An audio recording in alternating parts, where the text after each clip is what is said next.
2절까지 말씀입니다. 구약성경 84면에 있습니다. 출애굽기 3장 1절에서 12절까지 말씀을 봉독해 드리겠습니다.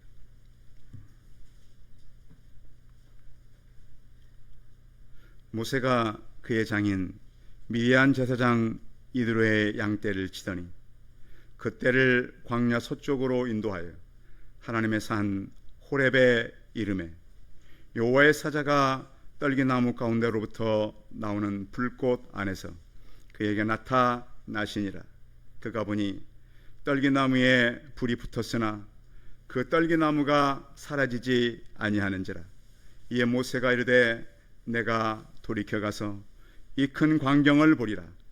떨기나무가 어찌하여 타지 아니하는고 하니 그때 여호와께서 그가 보려고 돌이켜 오는 것을 보신지라. 하나님이 떨기나무 가운데서 그를 불러 이르시되 모세야 모세야 하시매 그가 이르되 내가 여기 있나이다. 하나님이 이르시되 이리로 가까이 오라. 오지 말라. 내가 선 곳은 거룩한 땅이니 내 앞에서 신을 벗어라. 또 이르시되 나는 내 조상의 하나님이니 아브라함의 하나님 이삭의 하나님 야곱의 하나님이니라. 모세가 하나님 배웁기를 두려워하여 얼굴을 가리매 여호와께서 이르시되 내가 애굽에 있는 내 백성의 고통을 분명히 보고 그들의 감독자로 말미암아 부르짖음을 듣고 그 근심을 알고 내가 내려가서 그들을 애굽인의 내 손에서 건져내고 그들을 그 땅에서 인도하여 아름답고 광대한 땅, 젖과 꿀이 흐르는 땅, 곧 가나안 족속, 헷 족속, 아모리 족속, 브리스 족속, 휘 족속, 여부스 족속의 지방에 데려가려 하노라. 이제 가라. 이스라엘 자손의 부르짖음이 내게 달하고 애굽 사람이 그들을 괴롭히는 학대도 내가 보았으니 이제 내가 너를 바로에게 보내어 너에게 내 백성 이스라엘 자손을 애굽에서 인도하여 내게 하리라. 모세가 하나님께 아뢰되 내가 누구에게 바로에게 가며 이스라엘 자손 애굽에서 인도하여 내리이까. 하나님이 이르시되 내가 반드시 너와 함께 있으리라. 내가 그 백성을 애굽에서 인도하여 낸 후에 너희가 이 산에서 하나님을 섬기리니 이것이 내가 너를 보낸 증거니라. 아멘. 서로 옆 사람과 인사하겠습니다. 반갑습니다. 감사합니다. 지난주에 패밀리데이들 하시느라고 애를 많이 쓰셨습니다. 우리가 10월 24일에도 새 생명 잔치가 있는데요. 5달 더 남아 있습니다.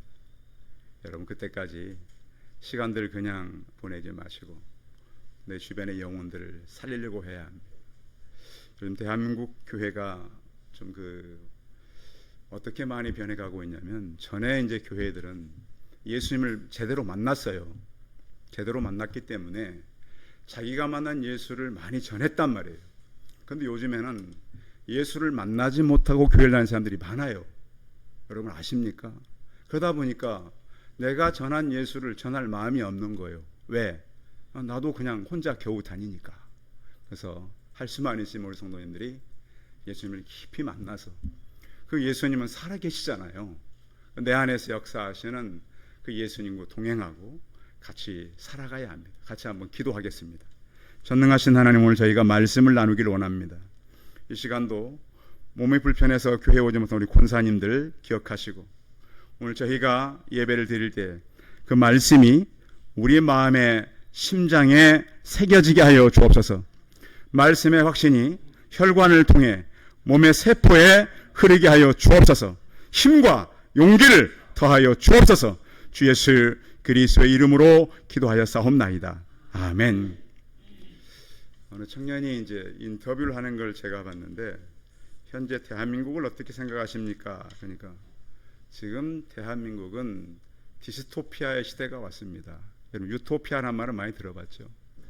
이 디스토피아라고 하는 말은 물론 이제 그 유토피아 자체도 현실적으로 어려운 얘기지만 이 말의 의미는 현대 사회의 이 부정적인 측면이 극단화되어서 암울한 미래상이라는 거예요. 그러니까 미래를 보면 너무 어둡다는 거예요. 대한민국이 한 50년 전에 그 나라가 너무 못 사니까 저희 초등학교 다닐 때 잘 살아보세가 거의 국민 주제가처럼 들려졌습니다. 여러분 아십니까? 극장에 가도 이 노래가 나왔어요. 극장에 가도 잘 살아보 이 노래가 나오고 애국가가 나오고 막 그랬단 말이에요. 그 나라가 잘 살아는 졌어요. 대한민국 사람들이 잘 살게 되니까 요즘에 그 아시아에서 가장 얼굴이 하얀 사람들이 대한민국 사람이라는 거 아십니까? 미국의 어느 그 분이 그 인터뷰를 했는데 미국 사람보다 요즘 자기가 몰랐는데 한국 사람 피부가 더 하얗다는 거예요. 그리고 또 한국 사람들에게 좋은 점은 나이가 드셔도 별로 나이가 안 들어 보인다는 겁니다. 그리고 수명은 계속 한국 사람은 좋아지고 있고요. 그리고 굉장히 사람들이 매너도 있고 괜찮아진다는 거예요. 근데 심각한 건 뭐냐? 그 윌리엄스라고 하는 교수가 이런 얘기를 했습니다. 이분은 여성과 노동과 계급 분야의 전문가인데요. 지금 대한민국 출산율을 보면서 0.7, 올해는 0.6으로 갔다 그러니까 충격을 받았다 그랬습니다. 왜 충격을 받았는가? 이 정도의 인구가 주는 것은 굉장히 커다란 전쟁이 있거나 아니면 큰 질병이 있어야만이 이렇게 인구가 줄어들 수 있다는 거예요. 근데 문제는 전쟁이 있는 것도 아니고 거대한 질병이 있는 것도 아닌데 이렇게 인구가 줄어드는 건 심각하다. 그래서 지금 우리나라가 지금 세계에서 제일 많은 사람들이 생명을 끊고 세계에 제일 많은 사람들이 태어나지 않는 그런 문제 국가가 되었다는 거예요. 그래서 우리가 한번 이렇게 왜 우리는 이렇게 잘 살게는 됐고 사람들의 건강도 좋아졌고 수명도 늘어나고 있는데 사람들이 우려하는 국가가 되었는가? 그런데 성경에도 보니까 우리처럼 인구가 급속히 줄어든 성경의 역사 때가 있었어요. 여러분 언제인지 혹시 기억하십니까? 이스라엘 국가가 강제적인 힘에 의해서 인구가 급속히 줄어드는 때 애굽시대 때 바로의 정책이 뭐였습니까? 이스라엘 인구가 많아지자 어떤 정책을 했습니까? 남자아이가 태어나면 처음에는 죽이라 그랬다가 산모들이 다 살리는 거예요. 그 다음 정책은 남자아이들이 태어나면 전부 다 나일강에 집어 던져라. 여자아이만 살려라. 그러면 믿음의 가정들이 어느 아이가 태어나길 기도했겠어요? 제발 우리 집에는 여자아이가 태어나요. 이 정책이요. 지금 오늘 우리가 모세 얘기하는데 중간에 멈췄다는 그 결이 없어요. 계속 진행되고 있는 거예요. 이러한 민족의 미래가 단절되고 있는 거 아닙니까? 태어나는 모든 이스라엘 남자아이들은 살려두면 안 돼요. 그런 시대가 성경에도 있었습니다. 그럼 저는 요즘에 올해 보니까 지난달에 우리나라 아이들이 태어난 게 2만 명도 안 태어났어요. 한 달에. 이런 아이들을 생각해 보세요. 저희 때는 거의 입시 때 100만 정도가 시험을 봤거든요. 그러면 10만 겨우 넘는 거예요. 그럼 앞으로 우리나라가 미래가 어떻게 되겠습니까? 그래서 우리는 참 그 암울한 때에 그럼 우리가 우리 눈을 어디로 가져가야 되는가? 이런 어려운 때에도 하나님은 하나님의 사람들을 기다리게 한다라는 거예요. 여러분 혹시 여러분들 막 급한 기도 제목 있으세요?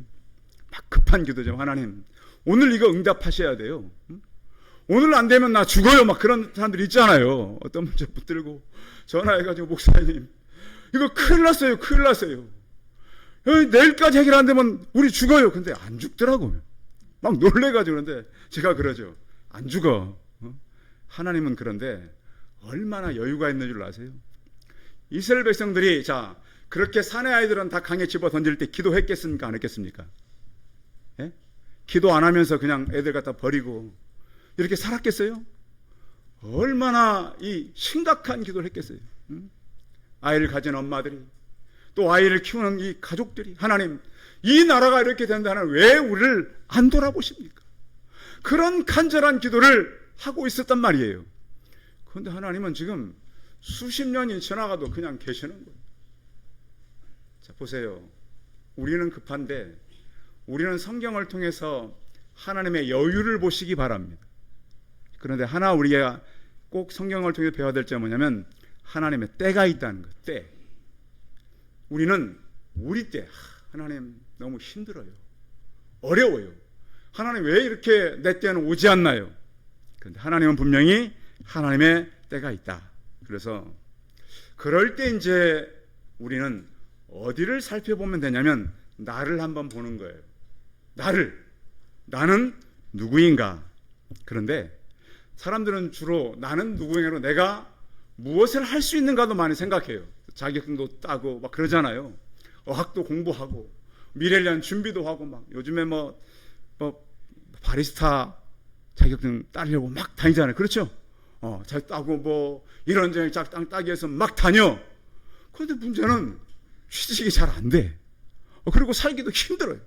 그래서 우리에게 중요한 것은 여러 가지 것들을 갖추는 것보다 내가 어떤 사람인가를 체크해야 되네요. 한번 따라하겠습니다. 나는 어떤 사람인가요? 나는 이걸 할 수 있고 저런 능력이 있고, 그런데 그거보다 중요한 거는 나는 어떤 사람인가에 대한 질문을 해보자는 거예요. 자, 그리고 하나님은 우리 마음밭을 계속 체크하고 계신다.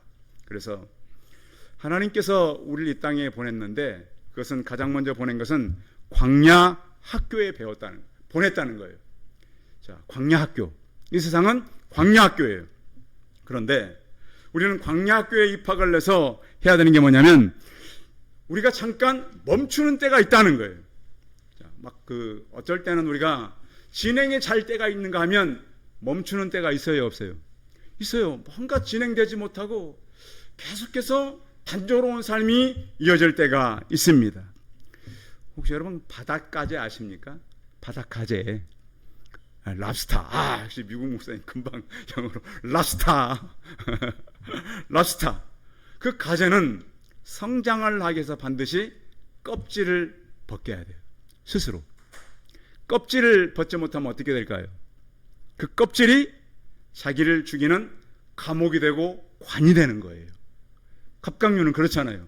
껍질을 벗기지 못하면 어릴 때부터 계속 껍질을 벗어서 커지잖아요. 그렇듯이 껍질을 벗는데 중요한 것은 우리도 변화의 껍질을 벗어야만이 살아갈 수 있는 존재로 이 땅에 보냈다는 걸 알아야 돼요.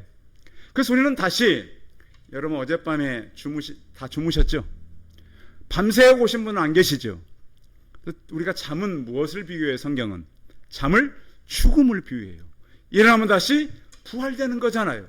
그래서 어제 죽었다가 부활해서 우리가 다시 만났다는 그런 새로운 기쁨이 있음을 우리는 알게 되는 거예요.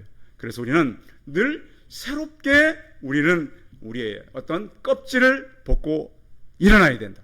그래서 하나님께서 믿음의 사람들을 이렇게 훈련시키는 걸 보면 요셉 같은 경우는 13년을 감옥에 있게 하잖아요. 그렇죠? 거기서 뭐 해요? 요셉이 13년 동안 애굽 감옥에서 정치를 배우고, 그렇죠? 애굽의 말을 배우고 매너를 배우고 습관을 배우고 그곳에서 모든 준비를 다 해서 나이 30살이 되었을 때 주의 일을 하게 하셨다는 거예요.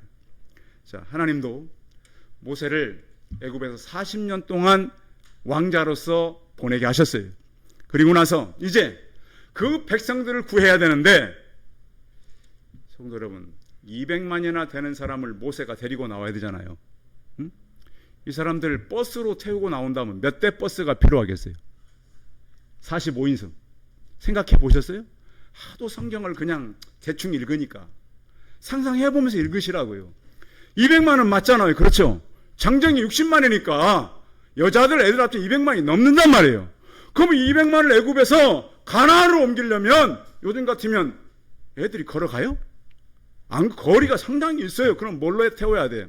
적어도 버스 정도는 준비해야 된다. 뭐 KTX나 비행기는 못해도 그러면 오늘 집에 가서 한번 계산해 보세요. 다 지금 하지 마시고 200만을 버스로 옮기려면 몇 대의 버스가 필요한가? 700대 정도입니까? 벌써 하셨어요? 나중에 여러분 나중에 한번 제게 말씀해 주세요. 저도 계산해 봐야 돼요. 그래서 이런 하나님은 준비를 하고 계셨다. 그런가 하면 이들을 보낼 때는 그냥 안 보내자로 몇 가지 재앙을 또 보내요.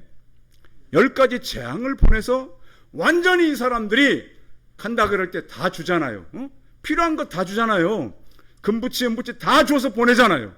달라 그러니까 막 모든 집이 다 장례식이 났잖아요. 애굽 사람들이 장자가 다 죽어버렸어요. 그때 가서 우리 가야 되니까 좀 달라 그러니까 다 가져가라고 다 가지고 40년 동안 그들이 광야에서 견디는 겁니다. 그래서 광야의 법칙이 있는데 첫 번째는 지루하고 고통스러운 시간을 견디는 것입니다. 그런데 이 지루하고 고통스러운 시간을 모세만 견디는 것이 아니라 우리 모두가 그렇다는 거예요. 광야를 가는 사람 다 순례자인데 광야를 걸어갈 때 가장 뜨거운 건 햇빛인데 자, 어두울 때는 빛이 필요하잖아요. 그렇죠. 그런데 광야를 걸어갈 때는 햇빛이 얼마나 뜨거우면 50도 60도 되잖아요. 햇빛이 계속 그 햇빛을 걸어가면 어떻게 돼요? 사람이 견뎌요? 못 견디고 타 죽을 수 있어요. 그렇듯이 광야는 우리의 의욕을 포기하게 만들어요. 여러분 광야를 걸으면 뛰어가면 될까요? 막 빠른 걸음을 가면 될까요? 견디지를 못해요. 그렇듯이 인생은 때로 우리가 우리 의지를 꺾을 때가 있다. 특히 광야는 또 소유를 거부해요. 여러분 광야를 지나가는 사람들이 낙타 타고 짐 많이 가져갑니까? 소유를 많이 못 가져가요. 적은 소유만 가져가야 돼요. 그런데 하나님은 우리의 인생을 걸어갈 때 성공의 단맛보다는 실패의 쓴맛을 먼저 보게 하시는 하나님이에요. 하나님께서 불렀던 사람들 얼른 생각해 보세요. 신약의 베드로, 예수님 불러왔을 때 성공했을 때 불렀나요? 아니, 전문가 어부가 고기 한 마리도 못 잡고 있을 때 왔어요. 사도 바울 부를 때 길 가다가 길에서 떨어져가지고 눈 멀어가지고 그때 예수님 만나잖아요. 구약의 많은 선지자들도 마찬가지예요. 그들이 승리했을 보다는 무너졌을 때 찾아오셨다는 거예요. 힘없고 약했을 때. 그런데 하나님은 하나님이 동원할 수 있는 하나님의 천사들이 있어요, 없어요? 천사들이 있어요. 하나님이요 명령만 하면 하늘의 천사들이 일할 수 있습니다. 이 지구를 없앨 수도 있어요, 순식간에. 그리고 엄청난 일을 동원할 수 있는 천사들이 지금 준비하고 있단 말이에요. 그렇지 않아요? 지금 우리는 이렇게 예배당에 있지만 하나님이 명령하시면 그 즉각 일할 수 있는 천사장 가브리엘과 불병거와 불나사를 간 중무장한 하늘의 군대가 지금 준비되어 있어요. 그런데 하나님은 하나님의 일의 방식은 그러한 천사들을 사용하는 것이 아니라 부족한 사람들을 통해서 일하신다는 거예요. 자, 모세 어머니가 띄워 보낼 때 무슨 배에 띄워서 보냈나요? 갈대 상자에. 그렇죠. 그런데 하나님은 그 갈대를 들어서 강철로 만드시는 하나님입니다. 아시겠어요? 또 하나님은 이 지렁이 같은 그러한 나약한 야곱 같은 사람을 이스라엘 들어서 새 타작기로 산을 부서뜨리는 그런 존재로 만드시는 살아계신 하나님을 우리가 믿으시기 바랍니다. 그러니까 우리는 우리의 힘을 의지하면 안 돼요. 내 힘을 의지하면 안 되고 하나님의 능력을 알아야 되는 거예요. 하나님은 그래서 올 말씀을 통해서요. 자, 모세는 물론 나중에 이스라엘에 막 나올 때 열 재앙도 보내고 기도했더니 홍해가 갈라지고 그렇죠. 반석에서 물이 나오고 그런 능력을 가진 사람이지만 오늘 출애굽기 이 3장은 굉장히 보잘것없는 모세가 소개되고 있어요. 자, 모세는 1절 한번 읽어볼까요? 1절 시작.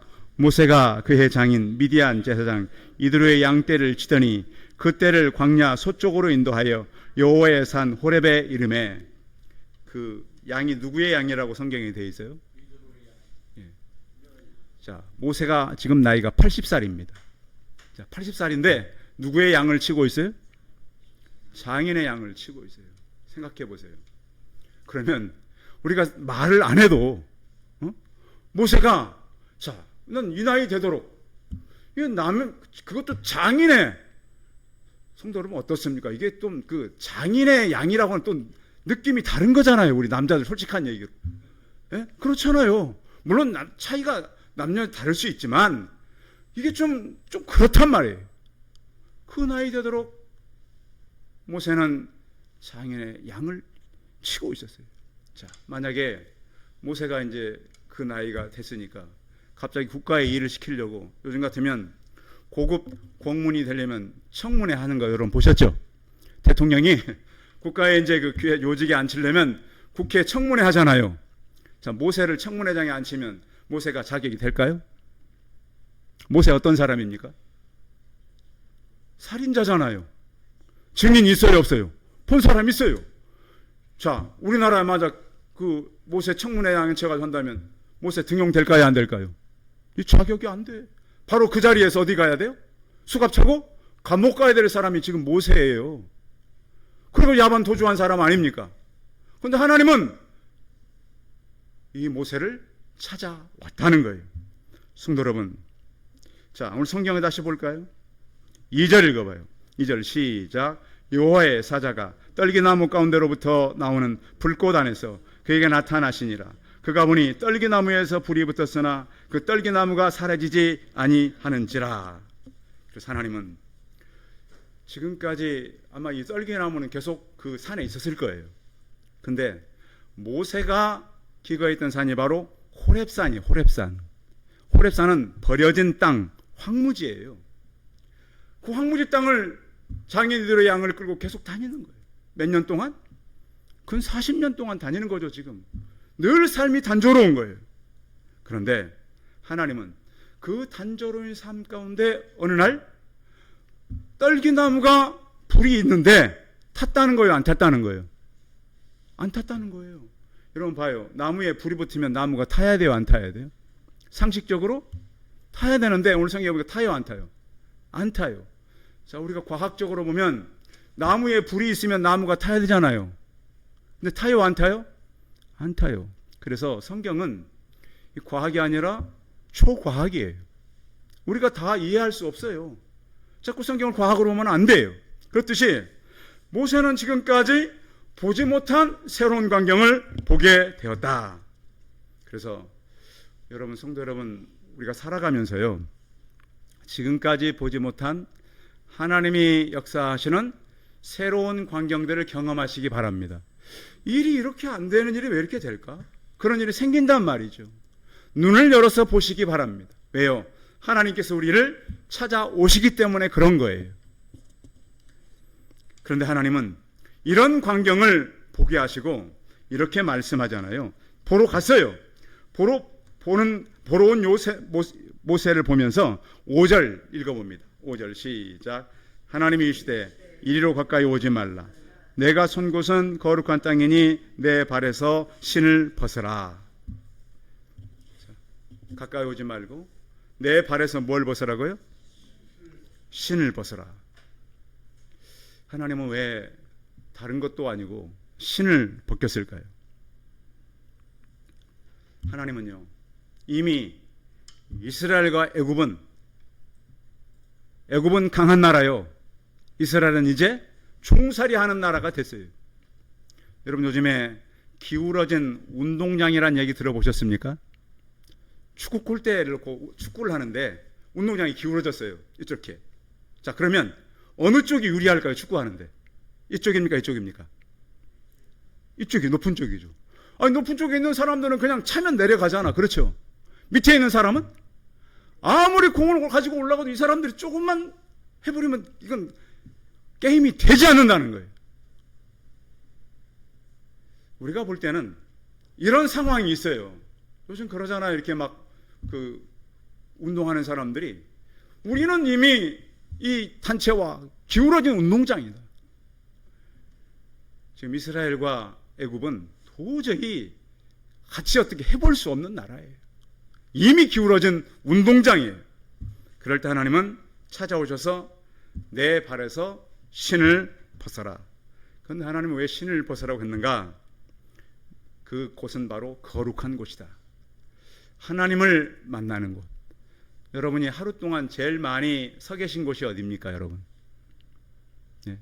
주부들은 제일 많이 서 계신 곳이 부엌 쪽일 수도 있겠죠. 그리고 또 직장에 나가시는 분들은 직장일 수 있겠죠. 그곳이 여러분들이 하나님을 만나는 거룩한 장소가 되길 바랍니다.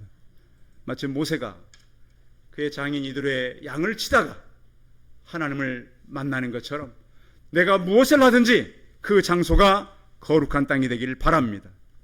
또 한 가지, 신을 벗으라고 하는 의미는 내 권리를 포기하란 말입니다. 룻기서 4장 7절에 보면 그 룻과 이 보아스의 이야기, 여러분 그 보면 원래 보아스가 그 룻을 이게 이 기업 물을 수 있는 순번이 1번이 아닌 거 아시죠? 그 1번 이름이 뭐라고 성경에 나와요? 그렇죠, 아무개. 확실히 목사님들은 금방 아셔. 원래 그 기업을 물으려면 순번이 있어요. 순번. 근데 보아스가 1번이 아니에요. 1번은 아무개시에요. 아무개. 아무개가 1번인데 그 아무개가 신발을 벗어서 자기 권리를 포기를 해버려요. 그래서 보아스가 1번이 되는 거예요. 그래서 바로 자기 권리 포기를 할 때 신발을 벗는다 그래요. 하나님께서 모세를 찾아와 신발을 벗긴 것은 너의 권리를 포기해라. 여러분, 하나님을 섬기면서 끝까지 내가 붙잡고 싶은 것, 놓치고 싶지 않은 것, 그거 있습니까? 내려놓으시기 바랍니다. 하나님, 내려놓으세요. 사람들이 잘 안 되죠. 그래서 하나님은 지금 모세에게 그 말씀을 하고 있는 거예요. 또 거룩한 하나님께서 그게 다가오신 것은 새로운 사명을 주는 거예요. 새 마음으로 일해라. 사람이 바뀐다라고 하는 것은 과거에 이제 모세가 도망 나올 때는 그 왕자의 신발을 신고 있었겠죠.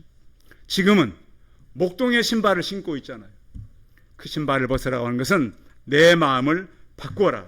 그래서 새 마음으로 하나님을 바라보라는 거예요. 물론 하나님은 그의 모세와 그 이스라엘 백성들을 광야 40년 동안 그들의 옷과 신발이 헤어지지 않도록 그들을 돌보셨습니다. 그래서 하나님은 우리에게 이 신을 벗으라고 하는 것은 우리가 헌신하길 원하는 거예요. 여러분, 헌신하면 힘이 강해질까요? 그런 분들 계시나요? 헌신하더니 나만 더 부족해지더라. 하나님께 드렸더니 드린 만큼 이익이 아니라 손해더라. 그건 틀린 얘기가 아니에요. 맞아요. 그런데 드림의 비밀은 뭐냐면 드림으로 부유해지는 것이 아니라 드림으로 나는 약해지고 부족해지지만 부족함을 가지고 하나님과 함께 살겠다는 믿음의 헌신인 것을 믿으시기 바랍니다. 이게 진짜 믿음이에요. 그 믿음을 지금 모세에게 말씀하는 거예요. 출애굽기 역사는요, 바로의 강팍함과 모세의 온유함의 싸움이에요. 강팍한 자가 이길 것 같지만 온유한 자가 이긴다는 거예요. 하나님은 그들이 강함이 아니라 모세의 약함을 들어서 사용하신다는 거예요.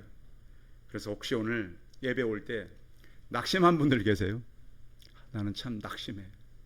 참 하나님 왜 나를 역사하지 않을까? 그러나 그 40년 동안 낙심하고 있던 모세를 부른 것처럼 오늘 여러분 예배의 자리에 하나님이 찾아오는 그런 자리가 되길 바랍니다. 모세가 보았던 떨기나무가 타지 않는 그런 역사가 우리 성도들의 마음 가운데 뜨겁게 임하기를 바랍니다. 그래서 하나님, 내 권리를 내려놓겠습니다. 내 거룩한 곳에 서겠습니다.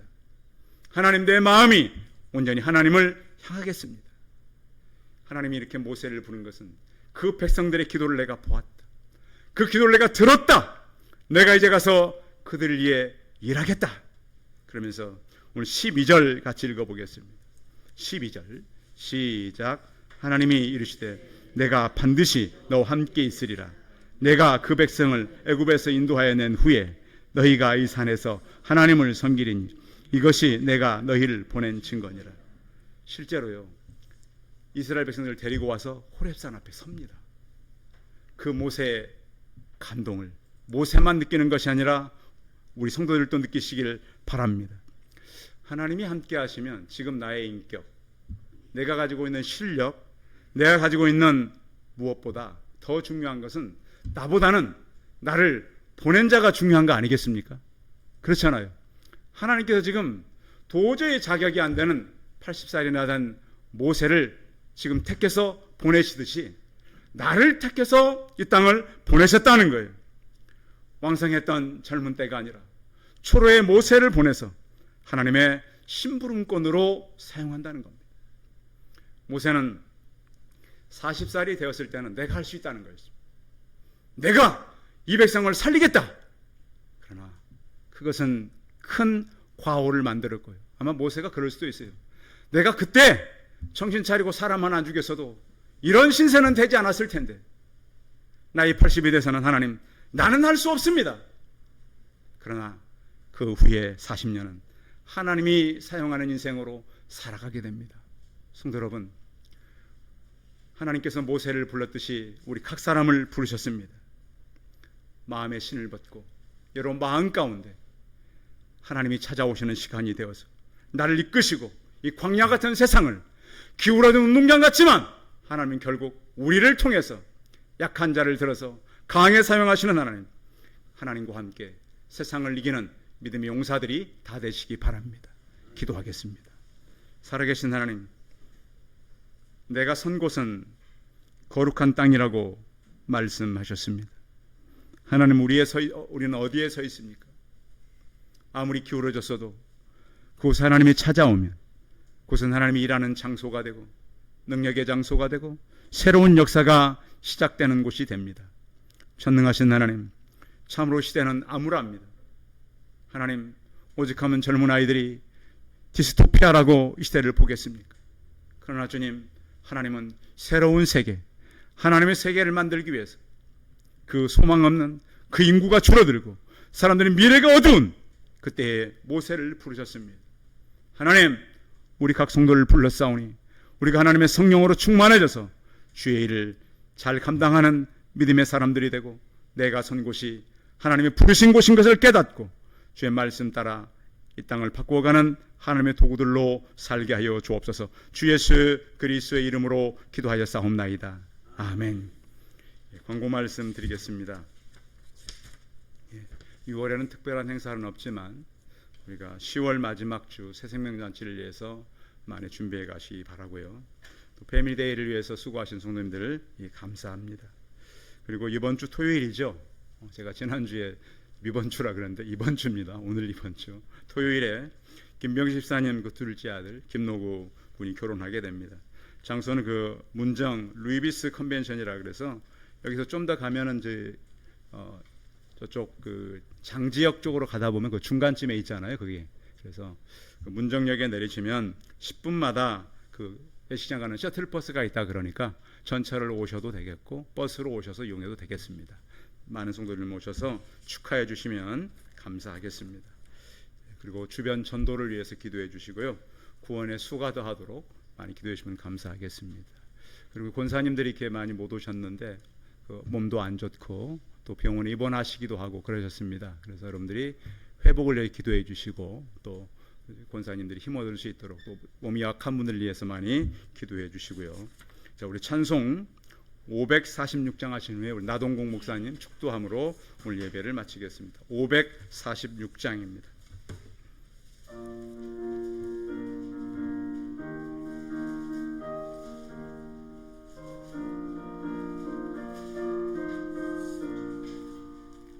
주님 약속하신 말씀 위에서 영원토록 주를 찬송하리라.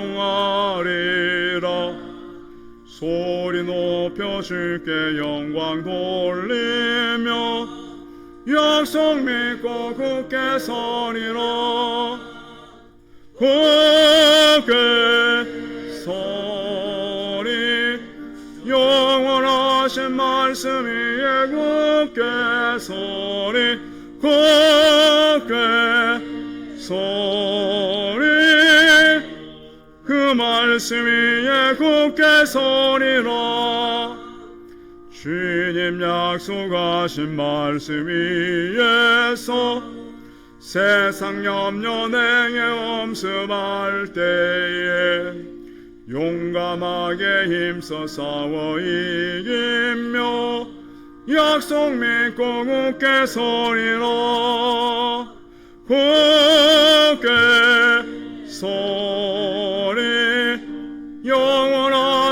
말씀 위에 굳게 서리 굳게 서리 그 말씀 위에 굳게 서리라 주님 약속하신 말씀 위에서 영원하신 주의 사랑이 밉고 성령으로 힘써 싸워 이기며 약속 믿고 굳게 서리라 굳게 서리 영원하신 말씀 위에 굳게 서리 굳게 서리 그 말씀 위에 굳게 서리라 주님 약속하신 말씀 위에서 성령이 노하는 대로 행하며 주님 품에 항상 안식원이며 약속 믿고 굳게 서리라 굳게 서리 영원하신 말씀 위에 굳게 서리 굳게 서리 그 말씀 위에 굳게 서리라